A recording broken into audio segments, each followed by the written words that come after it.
चलो अध्याय 1 समुच्चय, इसका 5वां वीडियो है। आज 1 से आज स्टार्ट होगी, ठीक है। चलो मैं बता दूं मैं क्या कर रहा हूँ कि जो एनसीईआरटी के क्वेश्चन है और एक्स्ट्रा क्वेश्चन ये सब मिलाकर ऐसे पन्ने बना रखे हैं। मैं सवाल इन पन्नों में से करवाता हूँ। ये पन्ना आपको मैं सेंड करता रहता हूँ, ठीक है, मतलब हर रोज़ करता हूँ और इसके हिसाब से एक क्रम है, ठीक है। ये मैंने एनसीईआरटी के सिस्टमेटिक कर रखे, एक सरी के सवाल सिस्टमेटिक कर रखे, ठीक है, और एक्स्ट्रा क्वेश्चन भी डाल रखे, ठीक है। और जो जो क्वेश्चन आए मेन एग्जाम में, सप्लीमेंट्री में 3 मई में, वो सब सन लिख भी रखे, ठीक है। तो आपको इससे ही तैयारी करना है। और अभी 1 से चल रहा है। जो बच्चा लेट ज्वाइन हुआ है वो जहाँ से है बस वहीं से शुरू कर लेना होमवर्क करना, ठीक है। होमवर्क एक में मैं लिंक पहुँचाता हूँ, दूसरे में होमवर्क, ठीक है। होमवर्क आना चाहिए। दूसरी चीज़ मैंने कल मतलब पिछले वीडियो में एक क्वेश्चन दिया था कि घर पे करना है और मेरे को उस पर्सनल व्हाट्सअप करना है। तो कुछ बच्चों ने करा, सही करा, ठीक है, बहुत खुशी। कुछ बच्चों ने करा, पहुँचाया, कुछ गलत था, वो भी खुशी है कि चलो अच्छा यार गलत करा तो अपने सही भी करवाया उसको, ठीक है। लेकिन कुछ बच्चों ने उसको व्हाट्सअप पे पर्सनल मेरे को नहीं पहुँचाया। मैं बता दूँ जो बच्चा मेहनत नहीं कर रहा और मेरा कहा नहीं मान रहा है तो मैं उसको रिमूव कर दूँगा, ठीक है। मैं रिमूव कर दूंगा और जो ऑनलाइन पढ़ रहे हैं आगे जाके वही ऑफलाइन पढ़ेंगे जब क्लास खुलेगी, ठीक है। इसलिए जो भी नहीं कर रहा है वो या तो खुद रिमूव हो जाने तो मैं कर दूंगा, 2-1 दिन बाद रिमूव करना शुरू कर दूंगा, ठीक है। तो आप जहाँ से वहाँ से मेहनत शुरू कर दो और जो मैं बोलूँ वैसा करके दिखाना है, ठीक। चलो अपन पढ़ रहे हैं समुच्चय। समुच्चय क्या चीज़ है तो 2 मिनट थोड़ा सा मैं पहले पिछला बता दूँ, जो ऑलरेडी जुड़े हैं उसको तो मालूम है। समुच्चय क्या, जैसे मैंने एक बताया कि यार प्राकृत संख्या का समूह। चलो प्राकृत संख्या का समूह, इसको मेरे को समुच्चय के रूप में लिखना है। ये तो हिंदी में लिखा है कि भैया हिंदी में अपन इस प्रकार लिख रहे हैं कि नॉर्मल सामान्य की भाषा में प्राकृत संख्या का समूह। अब अगर मुझे इसको समुच्चय के रूप में लिखना, नई चीज़ें मतलब समुच्चय के रूप में लिखना है तो मैं इसको समुच्चय में 2 प्रकार से लिख सकता हूँ। मैं देखना हो 2 प्रकार से।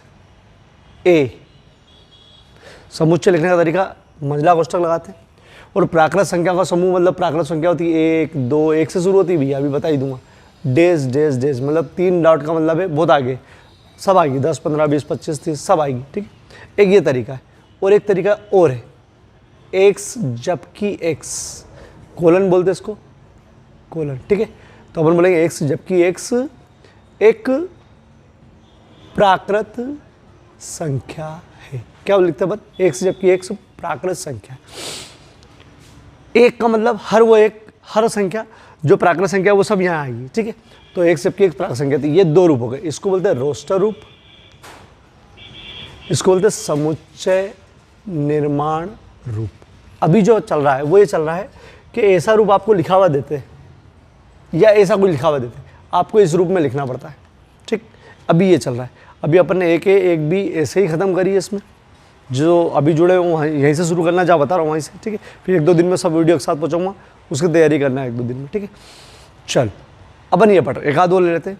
जैसे आपको बोला है कि अंग्रेजी के वर्णमाला के स्वर, ठीक है। अभी अलग समझा रहा हूँ, अंग्रेजी की वर्णमाला के स्वर। तो इसको कैसे लिख सकते हैं अपन, ए, अंग्रेजी की वर्णमाला ए, ई, आई, ओ, यू, याद कर लो ये होते हैं। और ये मंझला कोष्ठक बेटा, ये एक रोस्टर रूप में हो गया। और इसी को लिख सकते हैं ए एक्स जबकि एक्स एक अंग्रेजी वर्णमाला का स्वर है, मतलब इस प्रकार का, ठीक। तो ये रोस्टर रूप होता है और ये होता है समुच्चय निर्माण रूप। अभी इसका देखा अपन ने और बहुत सारे बनाए, ठीक है, बहुत सारे बनाए अपन ने। अब जैसे इसके बारे में बता दूं मैं, इसमें इसको बोलते हैं अवयव। 1 अवयव, 2 अवयव, 3 अवयव, 4 अवयव, इसमें तो बहुत सारे अवयव। अरे बहुत सारे, इसमें तो असीमित मतलब कितने भी लिख सकते हो। बोले ये बोले हाँ हाँ है, माइनस वाली चीज़ नहीं आएगी, बोले हाँ है। तो अपन ऐसा लिख सकते हो ये अवयव n में है। n मतलब प्राकृत संख्या हो, नेचुरल नंबर को शॉर्टकट में n में लिखते हैं। और इसका मतलब बोला अवयव है, बोले हाँ इसमें है, ठीक। अगर मैं बोलूँ कि इसमें 105, बोले हाँ है, ठीक है। तो ये बोलते हैं अवयव, बहुत सारे अवयव इसमें।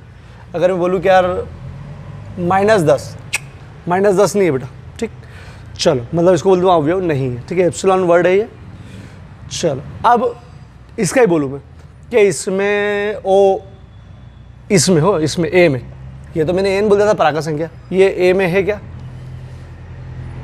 अरे ओ ए में, हाँ बोले हाँ है, ठीक है, तो बोले कि ओ अवयव है ए का। चलो अगर मैं बोलूँ कि यार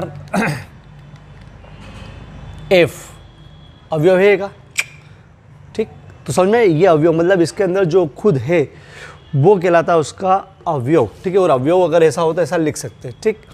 तो इस हिसाब से इसको एक तरीका और रहता है, एक्स जबकि एक्स अवयव है एन, मतलब जिसकी बात कर रहे हो आप बोलो वो एन में, तो इस पूरे का मतलब ये हो गया, एन मतलब प्राकृत संख्या, तो ऐसा भी ले सकते हैं, ये तो अपन सीखेंगे, ठीक है।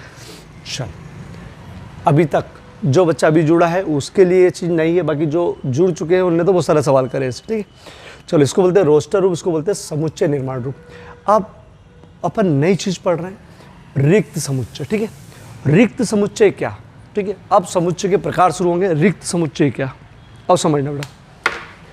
अगर मैं बोलूँ कि इसमें अवयव की संख्या बताओ, तो आप बोलोगे 1 2 3 4, और सर बहुत सारी है, और बहुत सारी है, ठीक है, मतलब है बहुत सारी से मतलब असीमित, कितनी भी लिख सकते हो अभी तक। इसमें अवयव की संख्या बोलूँ तो मैं 5, मतलब अंग्रेजी के वर्णमाला का स्वर है तो 5, ठीक है।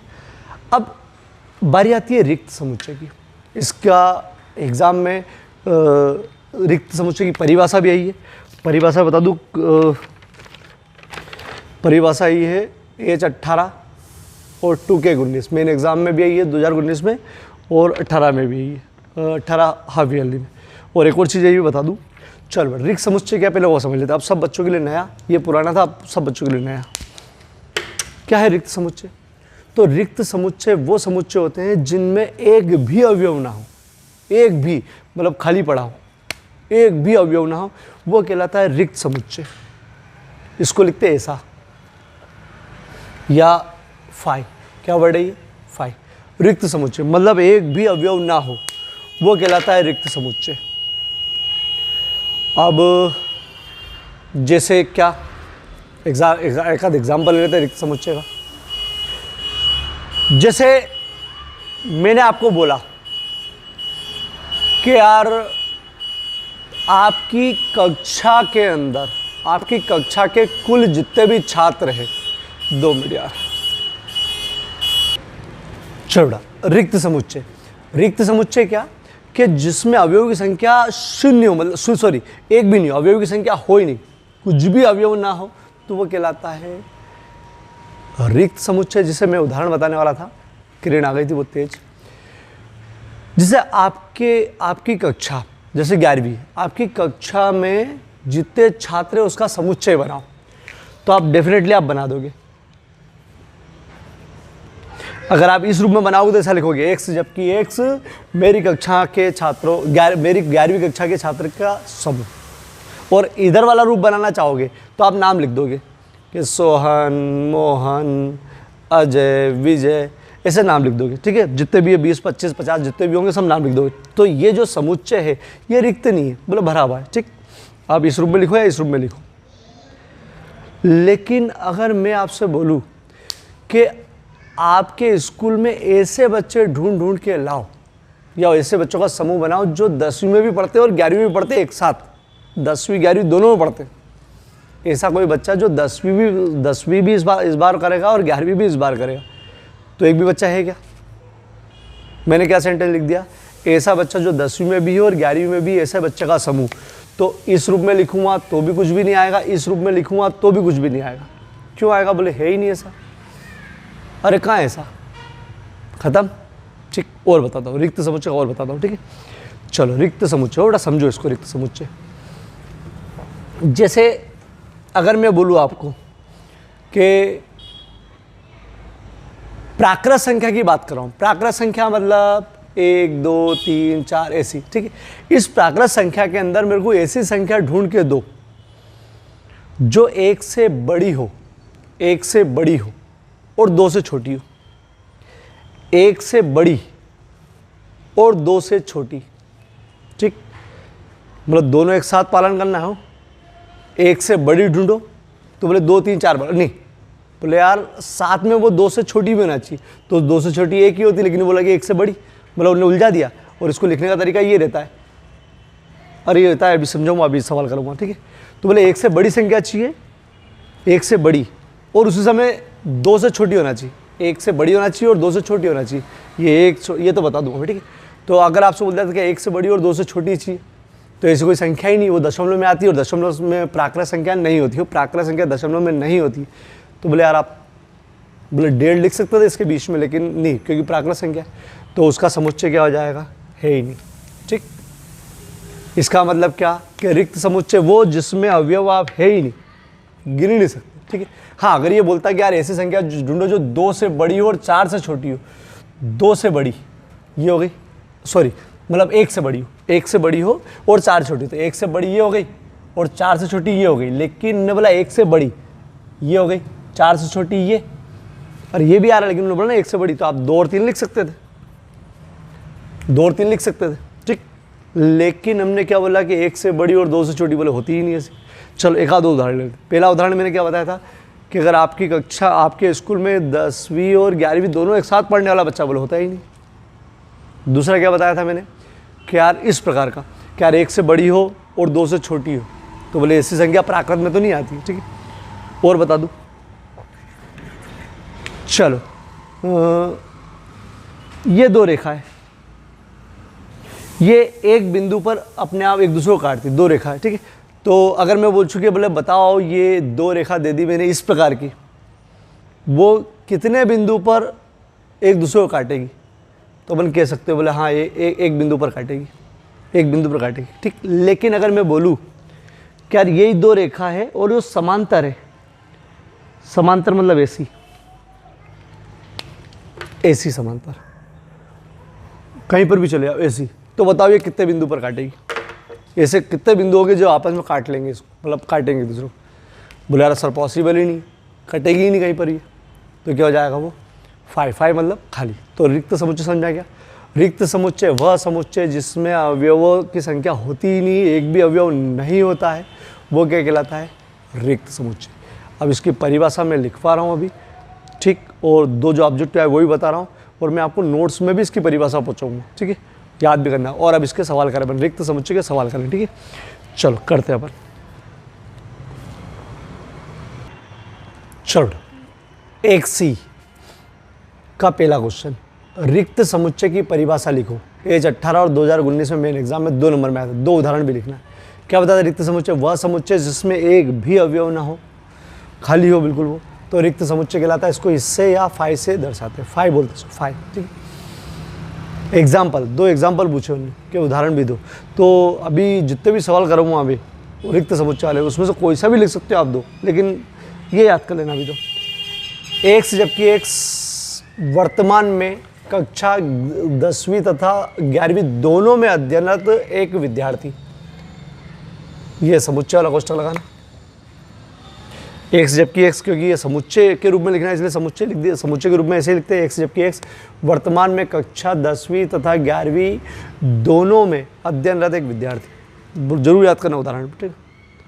चलो, किन्हीं भी 2 समांतर रेखाओं का उभयनिष्ठ बिंदु, उभयनिष्ठ बिंदु मतलब जो कटान बिंदु, तो ये कटेगा है ही नहीं, समांतर कटेगा है ही नहीं, तो उभयनिष्ठ बिंदु निकलेगा ही नहीं, निकलेगा ही नहीं मतलब वो खाली रहेगा। और ये भी ऐसा कोई विद्यार्थी है ही नहीं जो दोनों में पढ़ता है, मतलब खाली रहेगा।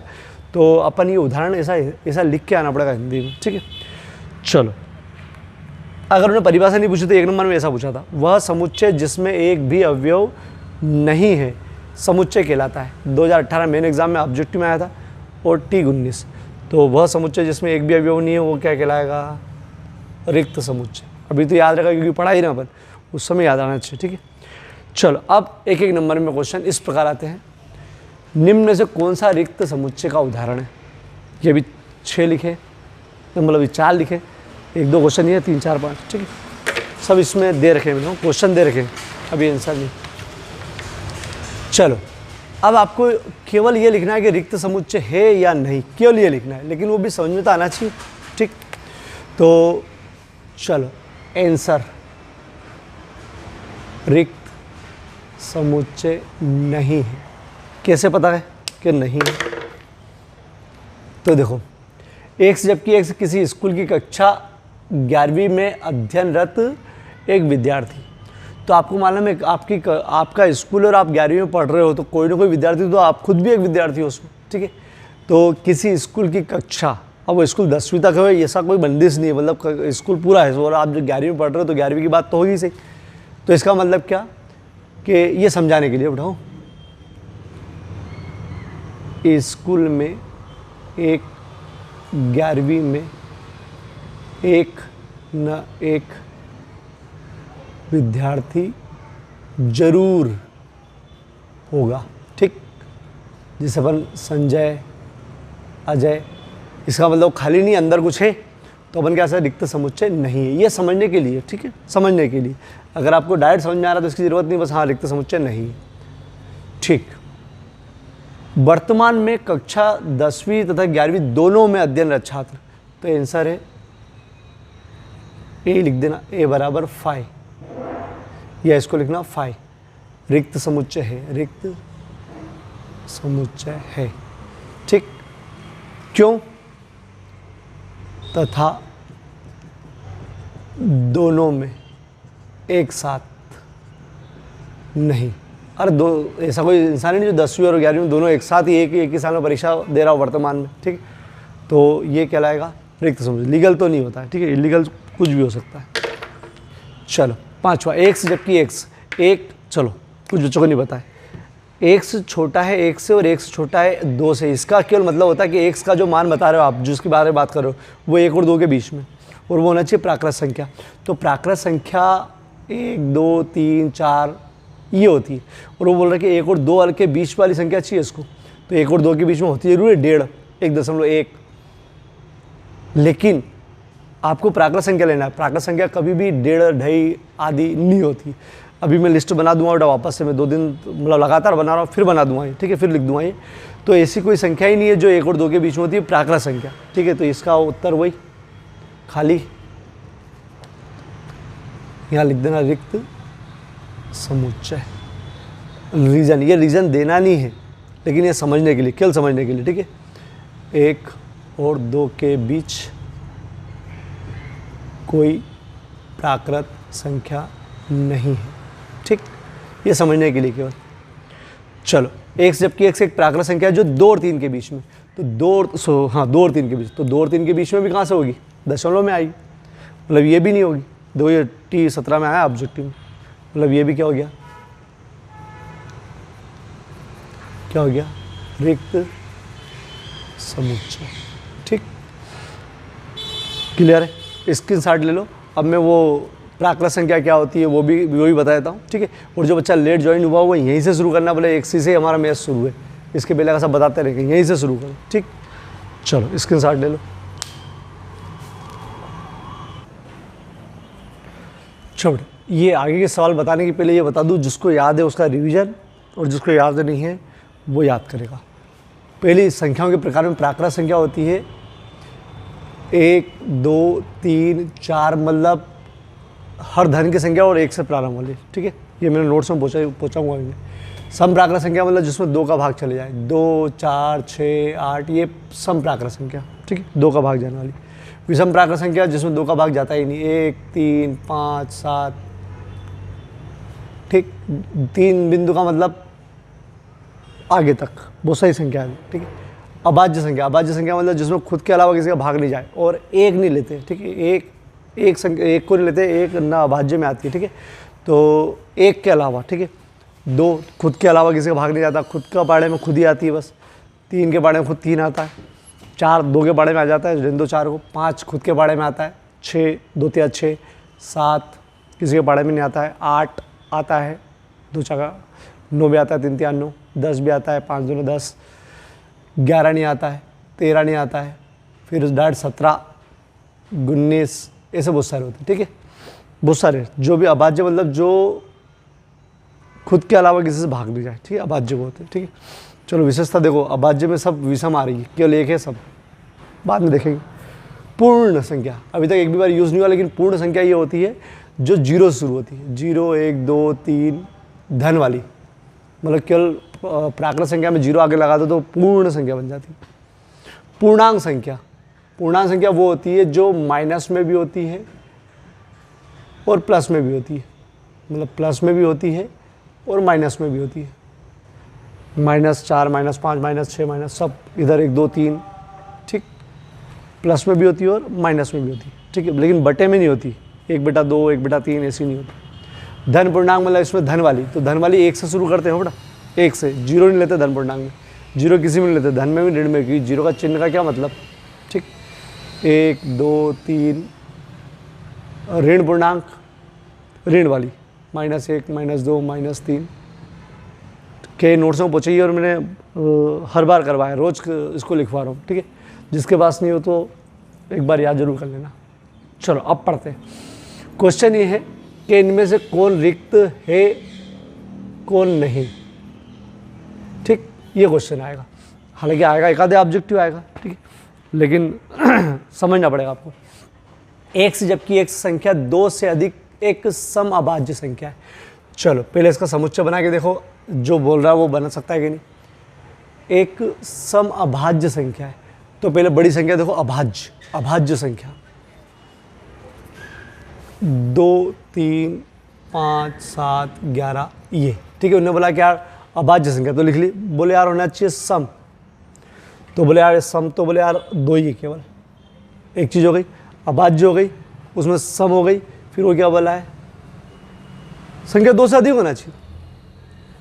अरे ये भी नहीं, बोले 2 से अधिक होना चाहिए, इसकी ये थोड़ी लेंगे 2 से अधिक, तो 2 से अधिक बोले ये भी खत्म, अरे 2 से अधिक बोले ये भी खत्म। तो देखो 2 से अधिक अभाज्य संख्या, तो वो है 3 5 7 11, लेकिन ये 2 से अधिक वाली बोली अभाज्य, लेकिन सम बोली तो सम है ही नहीं एक भी, मतलब ये जो मांग रहा है वो है ही नहीं, इसलिए फाई क्या है, रिक्त समुच्चय। यहाँ समझने के लिए 2 से अधिक सम अभाज्य नहीं है, ठीक, ये तो केवल ऐसे ही लिए, है ही नहीं, होती ही नहीं ऐसी। चलो एक से जबकि x बराबर 4, x स्क्वायर है बेटा, ये x स्क्वायर बराबर 4 है, x विषम संख्या है, तो उन्होंने बोला है कि इसका जो उत्तर आ रहा है वो लिखो आप समुच्चय में, लेकिन ध्यान रखना वो विषम होगी तो लिखना, नहीं हो तो नहीं लिखना। तो ये रफ कार्य एक्स स्क्वायर बराबर 4, इसका मतलब यही होता है बेटा, ऐसा लिख सकते हो आप, वर्ग हटाया सामने वाला अंडर रूट में, ये होता है +-2, ठीक। पहली बात तो +-2 आ रहा है, मतलब 2 विषम में कहाँ आता है, तो ये सम है, तो इसलिए क्या हो जाएगा, ये भी क्या लिख दो, विषम नहीं है, विषम नहीं है, तो ये भी क्या हो जाएगा, फाई, मतलब ये भी क्या हो गया, रिक्त समुच्चय, ठीक। चलो ये T18 में आया है, 2 से भाज्य विषम प्राकृत संख्या, ठीक है। चलो अब अपन सोचे विषम प्राकृत संख्या, पहले सोच लेते, विषम प्राकृत संख्या 1 3 5 7, अरे ये ना विषम प्राकृत संख्या, लेकिन उन्होंने बोला है कि विषम प्राकृत संख्या तो लिखना, लेकिन वो क्या होना चाहिए, 2 से भाज्य होना चाहिए, ऐसी संख्या लिखना है, अरे पूरा साथ में, तो 2 से भाज्य है क्या ये, मतलब आप विषम प्राकृत संख्या कहीं पर भी ढूंढ लो 2 से भाज्य होगी नहीं, क्योंकि परिभाषा ही उसकी यही है कि 2 से भाज्य ना हो, मतलब ये भी क्या आ रहा है, रिक्त। बहुत समझ के करना हो, रिवीजन में भी आपको ऐसे ही करना है, मतलब पन्ने की सहायता से। चलो रिक्त समुच्चय, क्योंकि 2 से भाज्य विषम प्राकृत संख्या होती है। चलो सम अभाज्य संख्याओं का समुच्चय, सम अभाज्य संख्याओं का समुच्चय समझना हो, ये भी आया हुआ है। चलो सम अभाज्य, पहले अभाज्य देख लो, अभाज्य संख्या, अभाज्य होती है 2 3 5 7 9 11, ये है, लेकिन बोले अभाज्य तो लिख ली, बोले सम होना चाहिए, सम अभाज्य, सम अभाज्य कौन सी है, सम वाली कौन सी है, अरे सम 2 है ना उसमें, तो सम है, देखो सम भी है अभाज्य भी है, इसका मतलब ये रिक्त समुच्चय नहीं है। क्यों रिक्त समुच्चय नहीं है, क्योंकि इसमें एक अवयव है, अरे एक अवयव है, इसमें एक अवयव है, वो अवयव कौन सा है, 2, तो ये रिक्त समुच्चय नहीं है, रिक्त समुच्चय नहीं। अरे एक अवयव आ गया ना, एक भी अवयव ना हो तो रिक्त समुच्चय, ठीक है, एक अवयव आ गया। चलो x जबकि x प्राकृत संख्या है, जो प्राकृत संख्या है वो रही प्राकृत संख्या, लिख लेते हैं।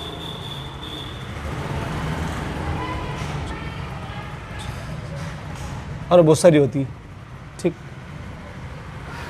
जो दोनों एक साथ बोला है प्राकृत संख्या, तीनों प्राकृत संख्या भी होना चाहिए और ये काम भी होना चाहिए। क्या x बड़ा है, ये काय का चिन्ह है, छोटा, छोटा, एक से छोटा होना चाहिए 5 से, मतलब एक से जिसकी बात करो वो 5 से छोटा होना चाहिए, मतलब ये इधर जाओ, ठीक। बोलो उसी समय, ठीक है, बड़ा, ठीक है, ये बोला बड़ा, ये चिन्ह काय का है, बड़ा, ये देखो ये, ठीक।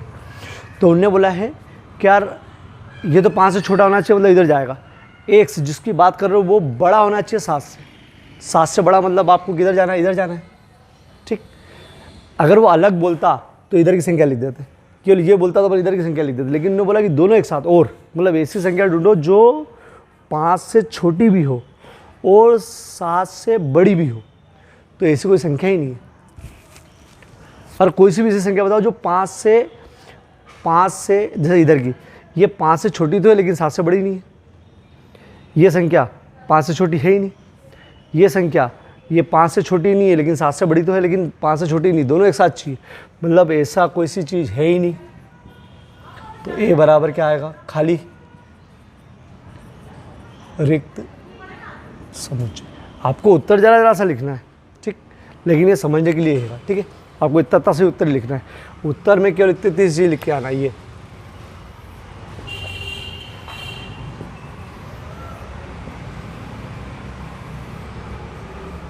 ठीक। चलो y जबकि y, ये कुछ भी लिख सकते हैं, z जबकि z, x जबकि x।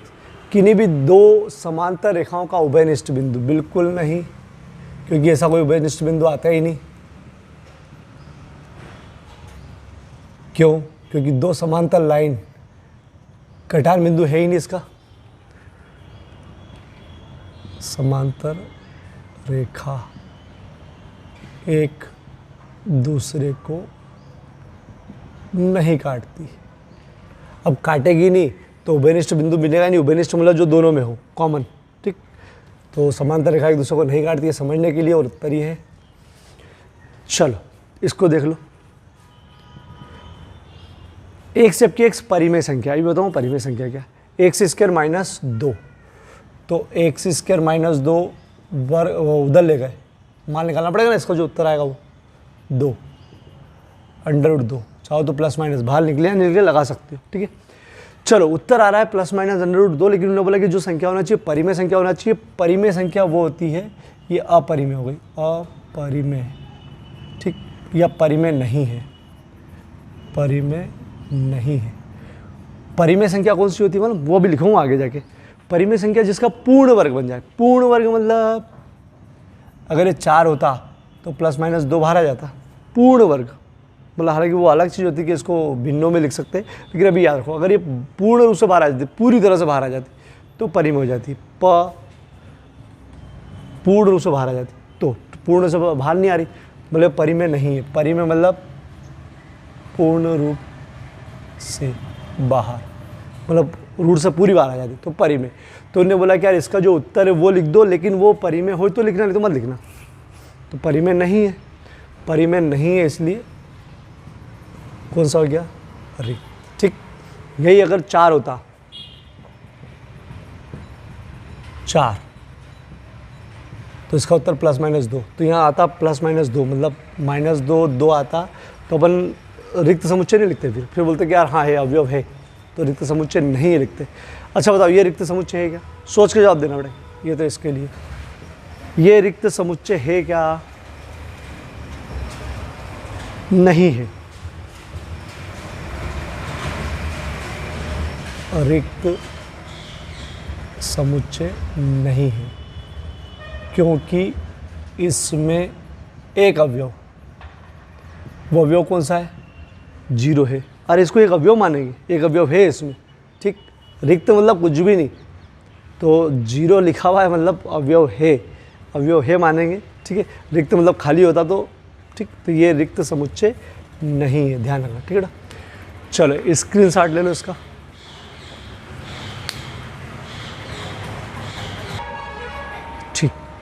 ये पूरा पिछले वीडियो का 1B का एक 37वां क्वेश्चन था। मैंने ट्राई करने को बोला था कि भैया इसको ट्राई करना और जिसका हो जाए वो मेरे पर्सनल व्हाट्सएप पे डालना। अब मैं कोई सा भी सवाल अगर ऐसा बोलूँ ना उसको विशेष कर पे लिया करूँ, कोशिश तो करके डाला करो, ठीक है। चलो मैं इसका हल बता दूँ, लेकिन अब पर डे या एक आध दिन में एक ना एक क्वेश्चन ऐसा दूंगा जिसको आपको पर्सनल मुझे डालना पड़ेगा, ठीक।